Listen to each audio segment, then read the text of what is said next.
Salut à tous et bienvenue sur Iggy TV. Cette fois-ci, on va faire un Open the Box sur Warhammer Underworld Shadowspire. Toujours un aussi bel accent. Donc ça, c'est un jeu que j'attendais avec une grande impatience. Pourquoi? Parce que je pense qu'il y a vraiment un bon gros potentiel. Donc comme vous le voyez, mon appareil photo est là, ce qui veut dire que je filme avec la webcam. Donc je crois que l'image est un petit peu moins jolie, mais bon, ça va me permettre de faire deux plans. Et comme ça va être un Open the Box, je pense que ça peut être intéressant de voir plutôt le matériel que plutôt ma tronche. Voilà, on se retrouve tout de suite.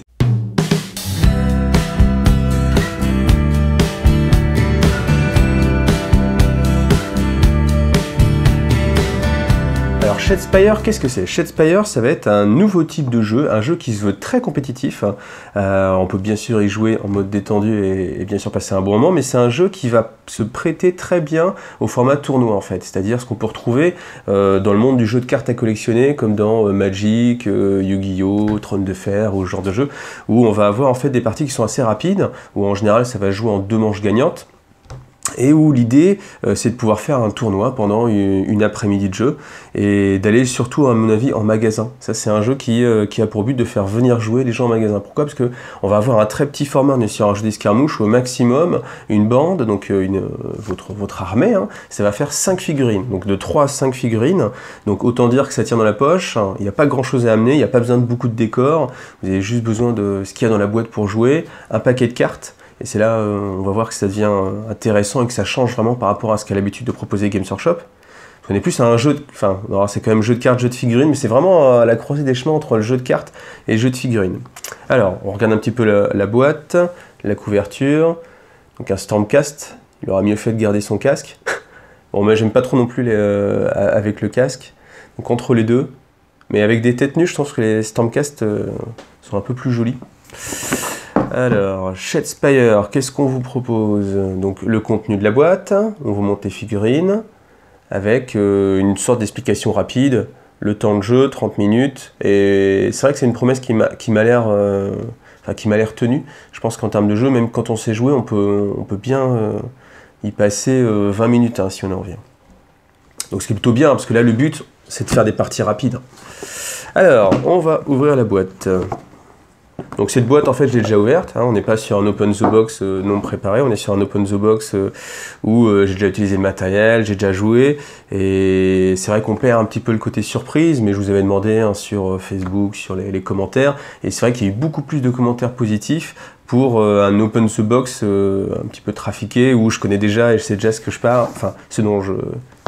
Donc là, c'est ce que j'ai fait, j'ai déjà fait une partie, et donc je vais vous parler en connaissance de cause. Alors, qu'est-ce qu'on va trouver? Donc le livre de règles.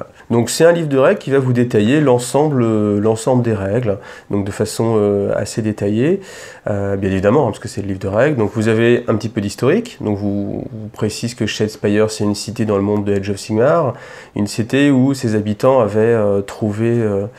le secret en fait alors je sais plus comment ça s'appelle, c'est une sorte de verre spécial qui peut capturer en fait, un petit peu comme les pierres esprits dans le monde de Warhammer 40 000, qui peut capturer en fait les âmes des défunts pour justement leur permettre de continuer à vivre dans ces miroirs en fait.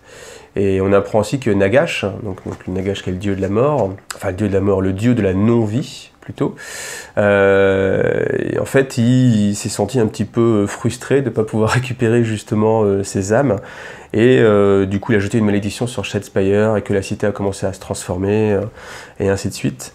Donc la petite illustration qu'on va retrouver. Donc là on voit aussi, première chose, c'est les différentes factions qu'on va pouvoir jouer assez rapidement. Donc les Fire Slayer, ça c'est alors je sais plus comment ils s'appellent, mais ça va dire tout ce qui est adepte de Khorne, les Stormcast, les Skaven, donc ça c'est c'est pas des morts vivants, mais c'est les gardiens crépusculaires, ou enfin je vais retrouver le nom, c'est pas grave, on va dire les morts vivants pour simplifier, et puis les orques, voilà. Alors, on vous représente rapidement les bandes, donc les gardes sépulcrales, et non pas sépulturales. Alors que ça aurait pu être sépultural. Alors, le contenu de la boîte, donc je m'attarde pas trop parce que de toute façon on va le détailler, hein, c'est le but de l'Open the Box, détailler cet intérieur de boîte. D'ailleurs c'est pareil, hein, sur le livre de règles, je vais aller assez vite. Donc on vous explique, c'est assez bien fait, hein, le livre de règles, moi j'ai trouvé assez bien fait. Il y a 2-3 petits mots qui sont oubliés par-ci par-là, mais dans l'ensemble, visuellement c'est bien fait, c'est assez clair. Le wording, Le wording, vous savez, c'est en fait tout ce qui est... sur un jeu de cartes, c'est très important en fait, ou même sur un jeu de figurines, enfin quel que soit le jeu, le wording c'est très important parce que chaque terme a une signification bien précise. Et là, ils ont fait l'effort de mettre en fait un lexique qui va vous détailler exactement chaque terme. Donc si vous avez, justement par exemple, on peut confondre une activation dans la séquence avec d'autres termes... On va y revenir, mais c'est vrai que on sent le souci de faire quelque chose de très carré. Et ça, c'est bien, parce que ça prouve que le jeu a été préparé. Je pense, vu la sortie qui nous est proposée, ils ont quand même fait un site web exprès pour Shadespire. Je pense que Games Workshop veut investir vraiment dans ce jeu-là, et que ça va être un jeu qui va être très suivi. D'ailleurs, en décembre, il y aura un gros White Dwarf qui va sortir avec des cartes spéciales pour Shadespire. On va avoir après, je crois qu'il va y avoir 7 factions, donc 7 petites boîtes qui vont venir se rajouter. Je pense qu'il y a vraiment un gros potentiel aussi au niveau du jeu organisé en fait. Le jeu organisé, c'est quand vous allez en magasin et que vous allez récupérer des goodies en fait. Donc les goodies, ça va être des cartes promotionnelles, ça peut être peut-être, je sais pas, des plateaux, pourquoi pas, si le jeu marche bien, des figurines resculptées. Alors, on retourne sur le livre. Donc je ne vais pas vous détailler les règles, je vais simplement vous présenter le matériel. Et je pense que comme j'aime beaucoup le jeu, je vais vous faire une vidéo spéciale sur apprendre à jouer à Shadespire. Je vais essayer de la faire assez rapidement. En plus, le jeu est rapide, hein, donc il n'est pas très compliqué. C'est-à-dire que moi, au bout d'une partie, j'ai déjà eu envie d'utiliser les règles avancées, parce que c'est assez clair. On n'est pas sur des choses très compliquées. Il n'y a pas de tableau à apprendre, c'est assez simple. Donc c'est un jeu aussi qui se prête bien au multijoueur, hein, vous voyez 4 joueurs, 3 joueurs, et là il vous explique tout ce qui est justement différence de jeu quand on joue à plusieurs, jusqu'à 4. Et voilà, ça c'est le glossaire, et c'est justement l'explication de tous les mots, très précisément, un peu à l'image de ce que fait aussi FFG pas mal avec leur jeu. Alors voilà, donc vous trouvez dans cette boîte, donc c'est un open the box un petit peu plus long, donc le livre de règles, que je vais mettre là, hop, voilà. Ensuite... Donc pour débuter, vous avez une feuille d'initiation. Donc ça, quand vous démarrez dans le jeu, c'est la première chose que vous allez regarder. Pourquoi? Parce que ça va vous rappeler, enfin vous apprendre tout ce que vous avez dans cette boîte. Donc c'est-à-dire les figurines, les cartes, les dés, comment on bouge, à quoi servent les caractéristiques. Et juste avec cette fiche-là, recto verso, il n'y a pas grand-chose, hein, c'est un 4x2, vous êtes capable de jouer. Hein, cette première partie-là, vous pouvez la faire sans vous casser la tête, ce qui veut dire que quand même le jeu n'est pas très compliqué. Hein.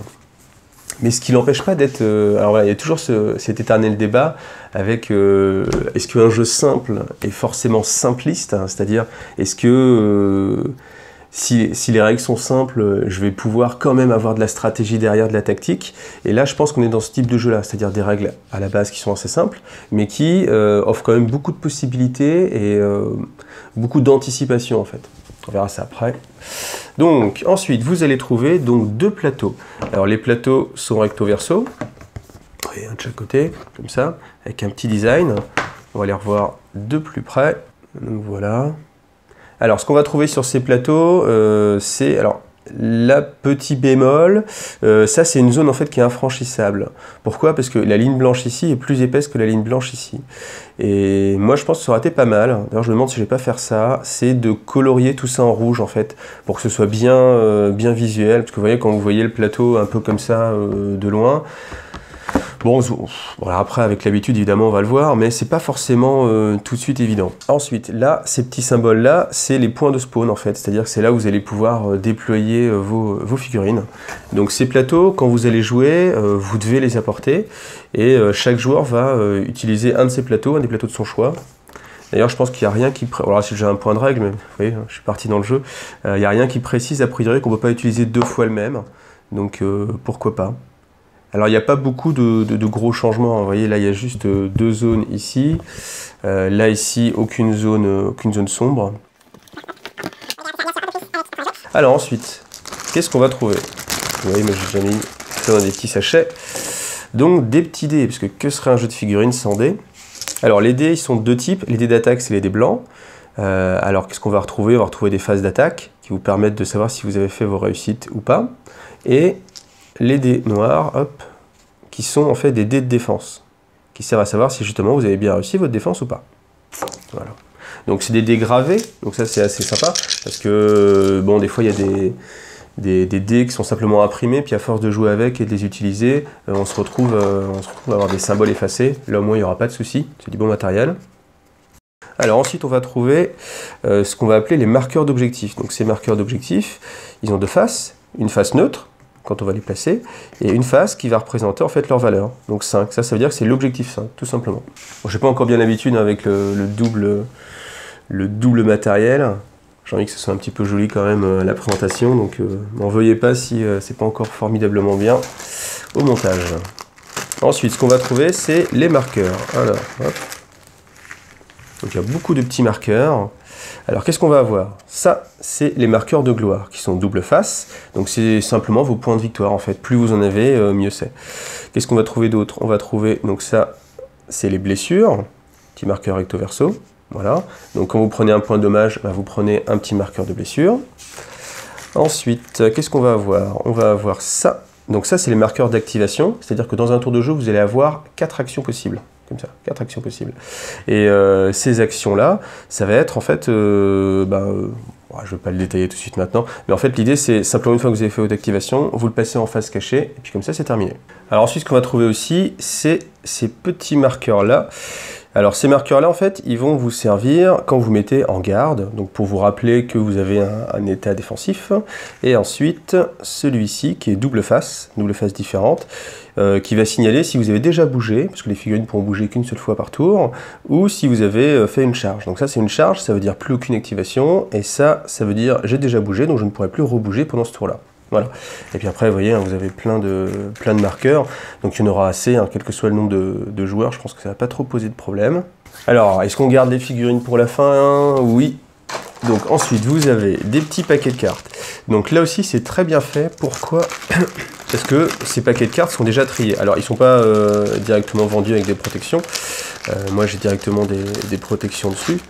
Mais en fait, quand vous allez les acheter, il n'y aura pas de protection. Mais il y aura la possibilité d'acheter des protèges directement avec l'effigie, soit des Blood River, soit des Libérateurs.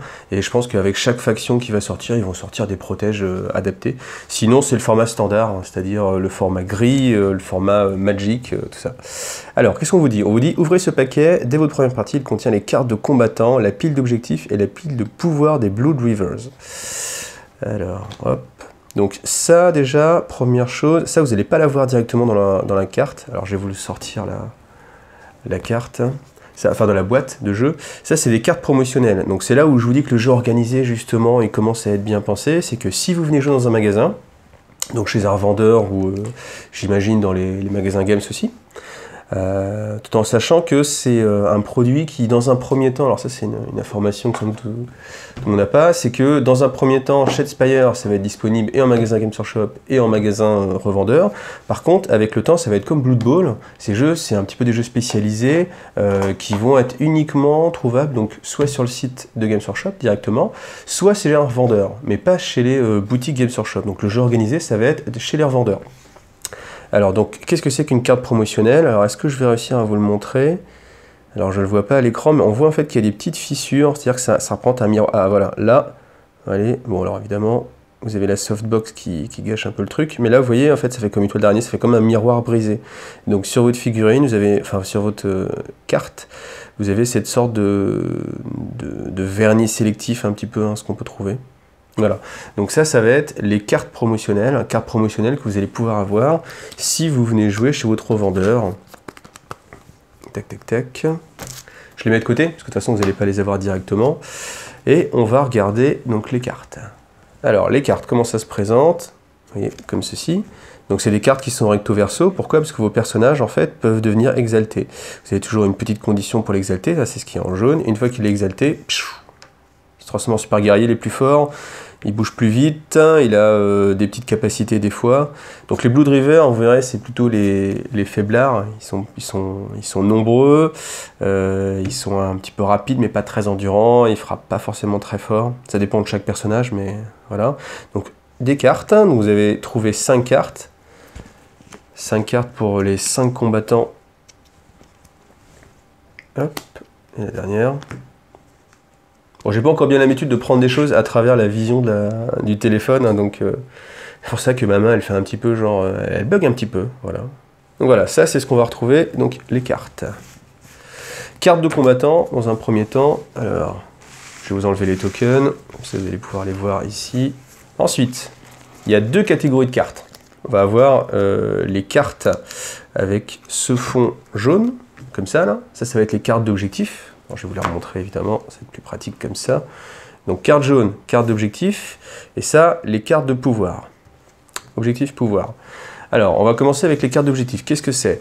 Quand vous faites une partie de Shadespire, vous êtes obligé d'avoir strictement 15 cartes d'objectif. Ces objectifs-là, c'est ce que vous allez pouvoir scorer, en fait, et ce qui va vous permettre de marquer des points de gloire. Et ces points de gloire, ça va être ce qui va vous permettre de gagner tout simplement la partie. Alors, si on prend une carte, donc là, c'est le symbole qui vous dit que c'est des cartes d'objectif. Ça, c'est un symbole universel. Alors, on peut montrer par exemple celle-ci à côté. Ça veut dire que c'est réservé uniquement donc à l'équipe des Blood River. Vous voyez, Blood River avec leur petit symbole. Voilà. Donc ça veut dire que vous pouvez le prendre uniquement si vous jouez Blood River, et ça, vous pouvez le prendre quelle que soit votre faction. Donc on va lire par exemple celui-ci. Donc toujours un petit peu de fluff hein, quand on est chez Games Workshop.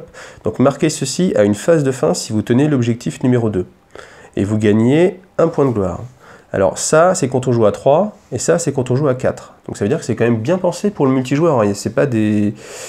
Enfin, des fois, on voit des règles qui sont un petit peu bancales pour le multijoueur. Là, on est vraiment sur un jeu où c'est vraiment une volonté de pouvoir permettre de faire des parties à 4. Et je pense qu'il y a moyen de bien se marrer quand on est à 4, en mode trahison, etc. Alors, ensuite, marquez ceci à une phase de fin si votre bande a mis un chef hors de combat à la phase d'action précédente. Voilà. Simplement.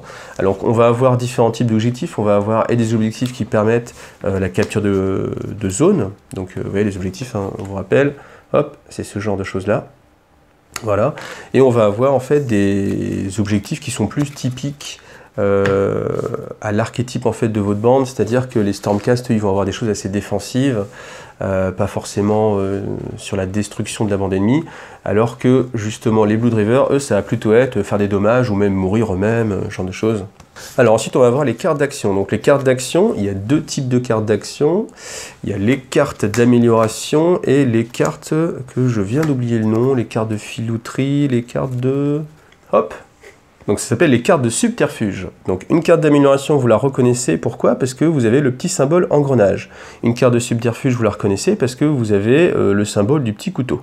Là c'est pareil, en fait, vous avez des cartes qui sont réservées à une bande et des cartes qui sont universelles, qui vont pouvoir être prises par n'importe quelle équipe. Et c'est ça qui est vraiment très intéressant et qui va faire tout le sel du jeu, c'est la construction en fait de votre deck de cartes. Et donc, ce qui est très bien fait quand vous aurez votre paquet de Shadespire, c'est que justement, enfin, vous vous rappelez, vous aviez cette petite carte-là qui vous disait « Ouvrez le paquet et vous pouvez vous lancer tout de suite. Vous êtes prêt à jouer. » Et vous avez déjà vos cartes qui sont pré-tirées, enfin pré-sélectionnées, donc vous pouvez directement jouer, il n'y a pas de réflexion à avoir. Donc ça, c'était le paquet des Gorshuzen, non, comment il s'appelle, des Blood Rivers. Ouais, moi j'ai des vieux tics hein, de joueurs de 40 000. Hein. Dès que c'est cornes, ça me fait penser à Gorshuzen, tout ça. Hop. Et ensuite, donc vous avez la même chose pour les libérateurs. Donc ça, c'est les cartes promotionnelles que vous aurez si vous allez dans un magasin. Donc du coup, vous retrouvez donc une carte... donc, je refais le petit point ici, là vous avez en fait la figurine, parce que des fois c'est pas forcément très clair de savoir qui est qui. Ils ont fait l'effort ici de vous remettre la figurine telle qu'elle. Donc ça c'est son arme, là la petite couronne, ça veut dire que vous êtes devant le chef de la bande. Ça c'est sa condition pour passer en mode énervé, en mode exalté.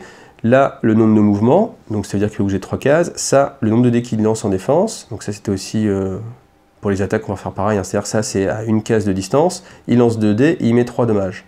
Et ça, c'est ses points de vie. Il peut encaisser 4 points de vie. Donc on va retrouver donc, les 3 personnages, les 3 libérateurs.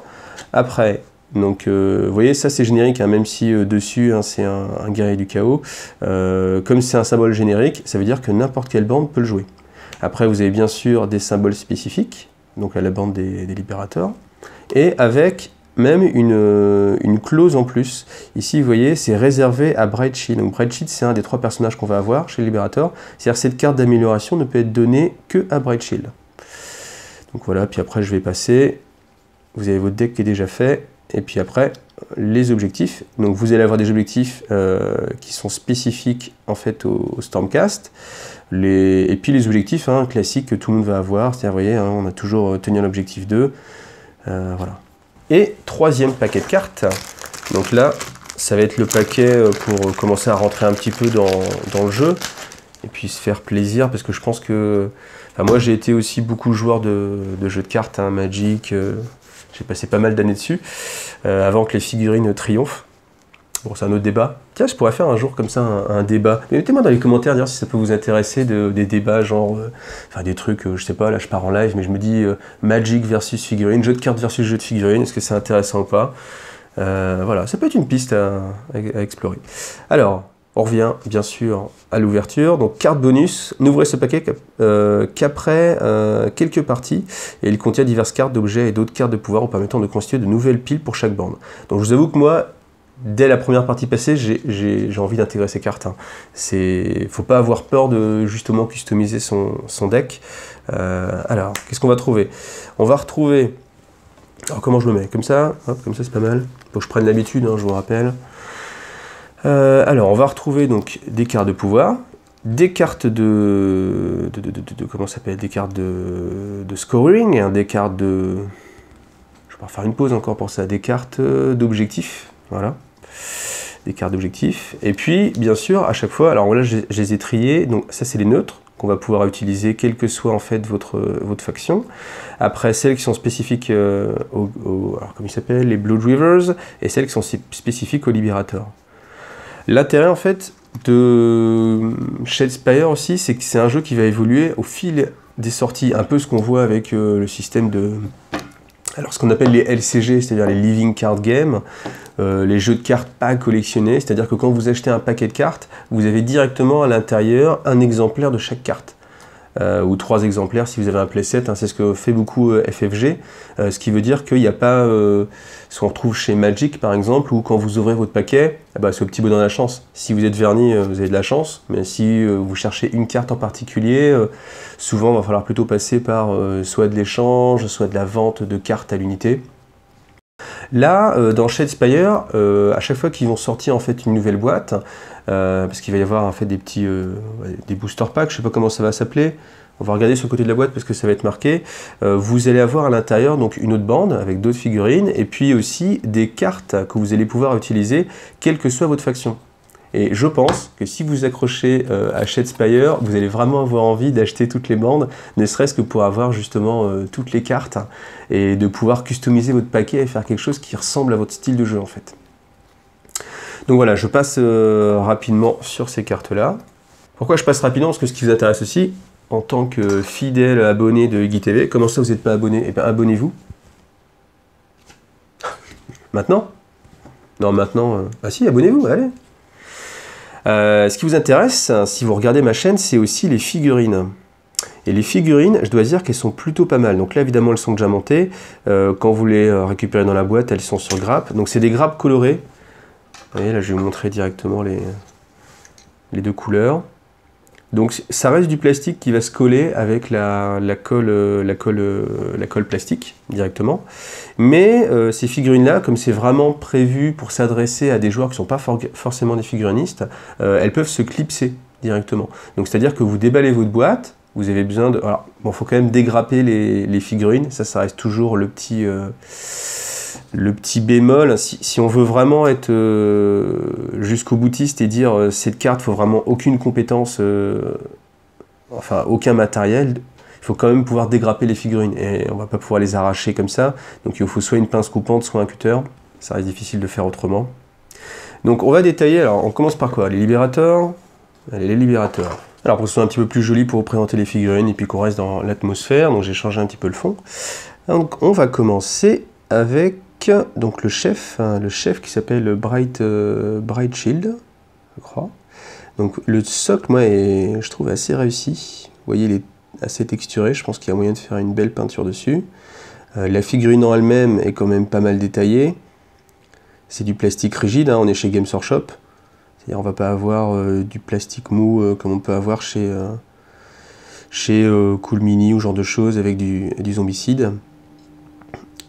Donc là, vous voyez les points de jonction quand même. Alors après, si vous voulez vraiment bien travailler la figurine, là, vous voyez, vous avez encore la ligne de moulage. Mais honnêtement, enfin, quand on est sur la surface de jeu, que vous avez votre figurine comme ça, bon, c'est pas gênant, hein. Là, ça va être gênant que pour les gens qui ont envie de la peindre. D'ailleurs, je pense que c'est un jeu, si vous voulez jouer avec beaucoup de monde, je vous encourage même, là, je me fais pas violence, mais c'est pas obligé d'avoir une figurine peinte, en fait. Moi, je préfère qu'il y ait beaucoup de gens qui jouent à Shadespire et des gens qui sont pas figurinistes, plutôt qu'on dise ouais, il faut que les figurines soient obligatoirement peintes. Je sais pas, moi je pense que j'ai envie d'organiser des tournois de Shadespire, que je ferai sans doute, et je pense que je ne demanderai pas à ce que ce soit obligatoirement peint. Pourquoi? Parce que j'ai pas envie que des gens qui sont pas figurinistes, et souvent c'est parce que c'est des gens, ils ont peur de la peinture, ils n'ont pas envie de peindre, ils n'ont pas envie de passer du temps à peindre leurs figurines, ils ont envie de jouer directement. Ça peut se comprendre, hein, totalement. Et j'ai pas envie que ces gens passent à côté de Shadespire. Parce que je pense que c'est un jeu qui est vraiment très bien. Donc voilà, ça c'est de la petite aparté. Si vous aussi vous avez l'occasion d'organiser des tournois ou pas, je pense que laissez de côté la règle où il faut que tout soit peint. Voilà, bon ça c'est à chacun de faire comme il veut. Moi je pense que je vais préférer plutôt encourager les gens à venir. Parce qu'en fait, c'est quoi l'intérêt? L'intérêt, c'est de faire venir en fait des gens vers la figurine, des gens qui sont plutôt des carteux, on va dire, c'est-à-dire des joueurs plutôt de jeux de cartes à collectionner.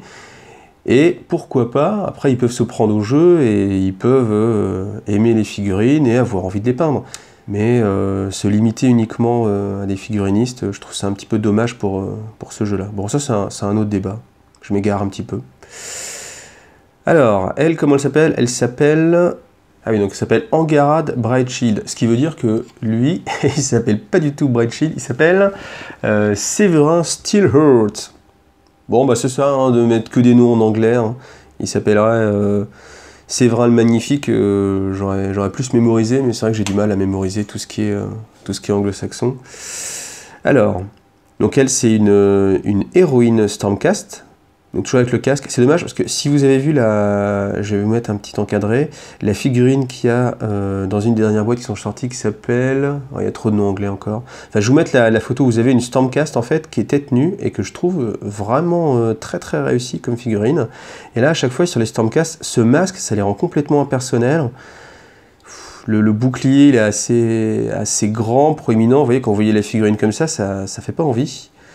Donc sans le bouclier, enfin Stormcast, je pense qu'il y a c'est pareil, les épaulettes je trouve un peu grandes. Je trouve qu'en termes de look, c'est perfectible. Ça pourrait être plus fin. Mais bon, après la figurine, vous voyez, alors vous voyez sa dynamique, elle est très très dynamique. On ne retrouve pas forcément la ligne de moulage dans ce sens-là, ce qu'on peut avoir. Ensuite, on va continuer avec Aubryne le Hardy. Donc là, pour le coup, qui a un nom français, le Hardy, donc là on s'en rappelle plus. Donc avec là aussi un magnifique petit socle texturé avec une tête qui ressort. Ça je trouve ça très réussi. Donc là il a un gros marteau, vous voyez toujours le casque, l'épaulette. Bon alors vous voyez, la ligne de moulage ça s'enlève quand même assez facilement. Je pense qu'on est dans le domaine du faisable. Et puis même sans un travailler en fait c'est pas extrêmement choquant pour une figurine de jeu. Voilà, donc ça c'est pour les Stormcast. Ensuite, on va avoir Targor. Très brutal, avec un socle où on voit les pierres ou un miroir. Je pense que ça peut être très sympa de peindre, si vous avez envie, des éclats de miroir en fait, puisque c'est le trip de Shadespire. Donc sur le dos avec les cicatrices, une hache évidemment. Bon, la coiffure assez classique. Voilà. Ensuite, on va avoir Saek le sanglant. Donc là avec une hache à deux mains, toujours les cicatrices, le socle mais dans le thème. Alors là par contre vous voyez là, la jonction de la figurine. Bon, si vous êtes figuriniste, un petit peu de green stuff liquide, vous le mettez dedans pour que ça soit un petit peu plus joli. Ou alors après il y a peut-être moyen de le peindre comme une cicatrice, hein. Ça peut être sympa aussi de se dire qu'il a une sorte de grosse cicatrice, il y a moyen de bidouiller. Voilà, on regarde dans le détail. Donc là je voulais juger.